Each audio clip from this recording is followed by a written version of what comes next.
大家好，我係 Philip，咁今日同大家咧就係講下最近咧 Nikon Z 咧出咗嘅一支鏡頭，就係咧85 1.2嘅Legacy 26mm 2.8啊。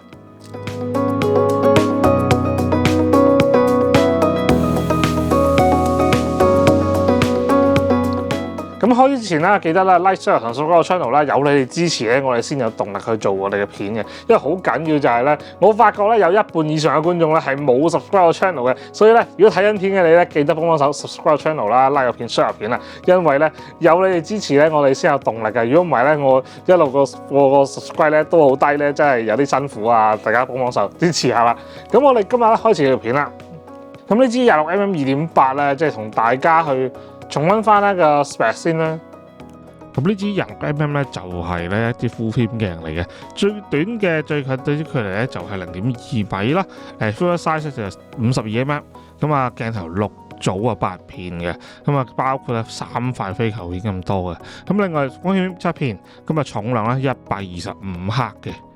咁同大家睇下外觀啦，咁啊同之前公布一樣啦，就係啲新款嘅設計，咁亦都係咧一個金屬嘅掹啦，咁啊鏡頭上面咧係有一個 control wing 嘅，咁另外啦，咁佢都係咧即係都係新設計咧，咁個都係咧有個即係銀字喺度啊，咁啊同之前咧即係新啲嘅設計都一樣嘅。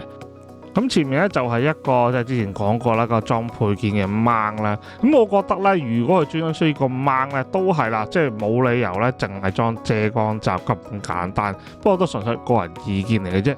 咁啊純粹咧就同大家講一講啦。咁另外7片嘅光圈葉啦，咁啊俾大家睇下佢收光圈嘅情況。咁另外咧支鏡咧就係泰國做嘅，咁另外就係啦，佢咧嗰個遮光罩咧都係泰國嘅，咁啊設計上面咧都係同平時嘅遮光罩咧係有啲唔同嘅，咁所以咧我覺得絕對有潛力啊，係做一啲其他類型嘅配件啊。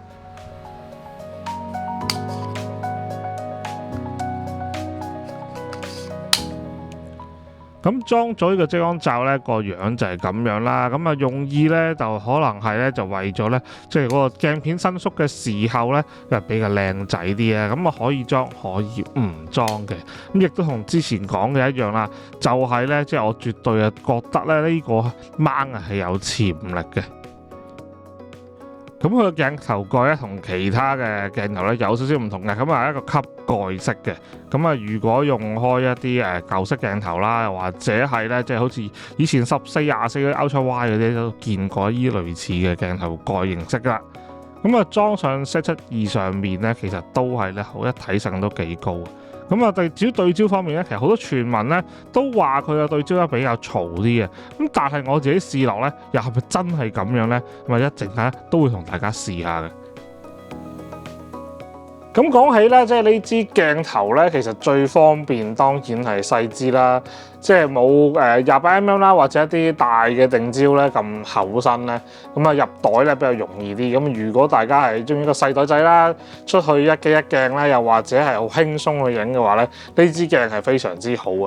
咁我自己用嘅最深感受係咧，即係我開頭都以為，即係好老實講嘅，開頭都以為咧佢28mm同呢支26mm影出嚟嘅感覺咧係會有啲接近嘅，咁的而且確咧焦段係好似啦，咁但係咧如果喺個 image quality 入邊咧，其實我自己好深刻就係，咦支鏡好似 sharp 啲喎，即係我開頭都驚，喂會唔會係即係誤會啊？即係會唔會係一啲嘅錯覺啊？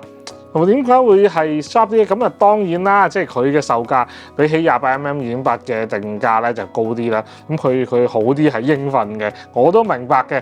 咁但係就都要試落先知啊嘛。咁啊試咗相啦，試咗片啦。咁啊即係我個女咧又亦都同我一齊去試呢支鏡啦。咁都幾搞笑嘅。咁啊因為咧即係都我自己都想試下咧，即係俾佢咧即係用啲輕便嘅鏡頭。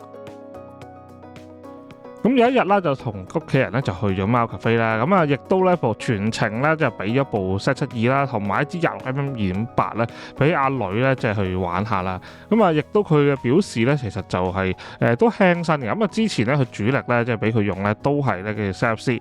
咁啊因為咧即係佢今次咧用咗 Z72啦，咁啊表示咧就其實都幾特別嘅，因為佢話咧即係個反而咧覺得咧咁樣嘅搭支26mm嘅 ZF 咧仲輕過咧。即係之前用 ZF-C 嘅感覺，咁我相信係因為支鏡輕咗啦，咁啊所以令到咧成件事咧，即係就算係 Z72咧，佢都覺得咧用得係比較順手啲嘅。咁另外啦，即係全程嚟講咧，即係其實佢影出嚟嘅相咧，真係影得真係唔錯啊！真係唔係講笑。咁啊，亦都我其實自己都有拍幾張啊，咁但係咧就係我覺得佢影出嚟咧，其實就係非常之好啊！咁大家可以咧望下佢啲相啦。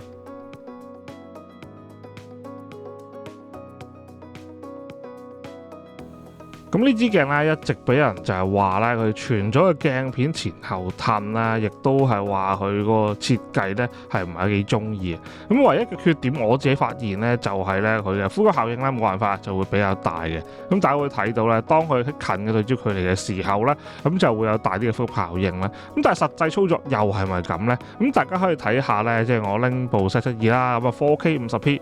咁大家就可以睇下個呼吸效應係咪實際操作入邊咧有問題啦。咁另外就係咧，可以大家聽下究竟咧機身收翻嚟咧，會唔會收到一啲傳聞話咧支鏡咧係會多得好嘈啦。咁啊，大家可以自己聽一聽。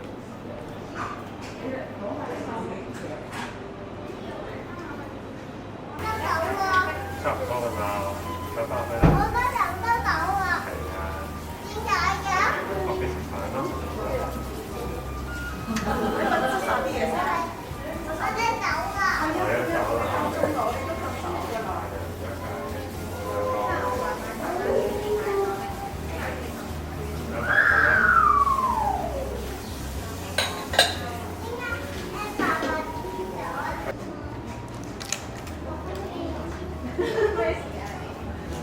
咁喺實際操作入邊啦，咁就係咧喺聲音啦，又或者係畫面方面咧，係我自己就唔係好覺得咧好嚴重話有嘅呼吸效應啊，戳嚟戳去啊，又或者係咧即係叫做即係呢個聲音咧，即係話摩打聲音咧，影響到我自己嘅收音拍攝。咁啊，亦都呢個咧係一個機頂咪嘅收音嚟嘅。咁如果機頂咪冇事啊，咁啊其他應該自然咧就應該咧就冇乜大問題啦。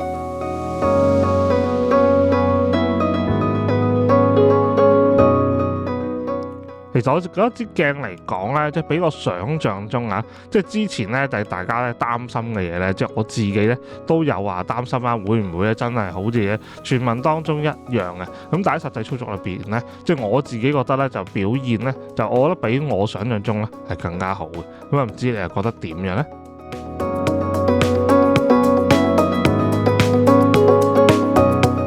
咁啊，我自己去試啦呢支鏡啦，咁其實最深嘅感受，除咗 sharp 之外咧，其實我覺得佢嗰個成個嘅即係感覺咧，我自己會中意個支28嘅28，佢俾我感覺咧，即係比較普通啲嘅，即係唔係唔好，只不過佢比起一般嘅，譬如 S-Style 啦，又或者係其他鏡頭咧，佢個特色或者佢嗰個突出點咧，我自己覺得冇咁多啊。反而我覺得支26係有到俾到我嗰個感，即係好啲嘅感覺嘅。咁但係話當然啦，即係你個26同28個價錢都有啲距離噶嘛。咁大家就可以考慮咧，究竟咧你個銀包夠唔夠深啦？即係你係想要買26啊，定係28啦？咁另外話咧，佢伸縮嗰個前面嗰個位伸縮咧，咁當然佢廠方咧就係即係個遮光罩啦，即係被等佢咧個伸縮唔係好覺。咁其實咧，大家都有啲誤解嘅，因為喺初頭出嘅時候咧，大家睇啲片咧，佢唔知點解即係突出好多啦。咁其實咧，佢個對焦咧，如果一般開機咧，如果你個對焦係比較遠少少啦，唔係啲比較微距少少近少少嘅話咧，其實佢係唔會點伸出嚟嘅。咁呢樣嘢咧就係比較即係喺我哋之前接咗個機資訊啦，大家都會覺得好似凸咗好多出嚟喎，即係好似好奇怪咁喎。咁其實一般用落咧，其實 OK 嘅。只不過如果你嘅對焦可能係好近啦，你要影啲花啦，影啲好近嘅，好似我哋去出去影貓啦，或者影啲好近嘅嘢，總之好近嘅嘢啦。咁佢個對焦距離近咗咧，咁佢就要褪嗰個鏡片位，咁變咗佢就會凸到出嚟。咁呢樣嘢咧，我覺得就係睇你兩睇咯。咁如果你真係好唔中意嘅，咁你就可能用翻個遮光罩，咁樣就叫做遮醜咯。咁如果唔係嘅，你話你真係完全唔得嘅，你咪買支28咯。咁我覺得都係可以嘅。咁同大家簡單測試下啦，究竟26mm 2.8同28mm 2.8咧嘅博 K 效果咧，究竟分別喺邊度啦？咁大家會睇到咧係會有少少分別，但係咧好接近。咁我覺得最大分別咧，亦都係近 focus 嘅時候咧，佢啲散景嘅過渡咧，咁就會有分別。咁睇個博 K 效果咧，咁因為咧其實26mm 係 wide 啲噶嘛，咁如果佢做到28mm 嘅效果咧，我覺得已經收貨啦。咁啊，題外話啦，大家唔知覺唔覺咧？即係佢個設計咧，其實有少少似咧，成組鏡片褪個法蘭佢去對焦噶嘛。咁變咗咧，大家有冇覺得好熟口面啊？呢樣嘢好似某啲嘅即係轉接掹咁咧，佢係成組即係成組鏡一齊褪，即係譬如好似你轉 M 掹啦嗰啲咧，你都會成組鏡一齊褪噶嘛。咁佢其實有啲似嗰啲嘅。咁其實佢點解會咁樣做咧？我覺得都係啦，同頭先講一樣就係話咧。佢應該都係一啲嘢搞嘅，冇理由會特別會呢支鏡會咁樣設計嘅。嗱，其實因為咧，佢可以做唔伸縮噶嘛，佢可以做再簡單啲嘅餅鏡，咁亦都再平啲。咁其實佢點解要咁樣做咧？我相信係咯，我都講咗好多次，我相信佢應該揾啲嘢搞嘅，冇即係我覺得冇理由會淨係咁搞啦。我覺得唔係應該冇理由就咁搞。我覺得係有潛力咧去搞呢支鏡嘅。如果唔係咧，即係我覺得係嘥咗呢支鏡。所以就大家即係拭目以待，睇下呢支鏡即係之後嘅發展點樣啦。咁啊睇下你覺得呢支鏡係點樣？下面可以留言俾我，咁一齊去討論下啦。即係你覺得我唔會買啦，我用翻支24-70啦，又或者用28啦，定係我話唔係喎？睇完你條片，我覺得支26好似都有幾有潛力，想試下嘅話，下面一齊討論下，一齊留言。咁啊，今日條片咧就講住咁多先啦。我哋即係下次咧就睇下有咩新鏡啦、新器材咧，同大家試嘅，記得留言俾我，拉入片、輸入片、subscribe 我 channel 啦。我哋下次見，拜拜。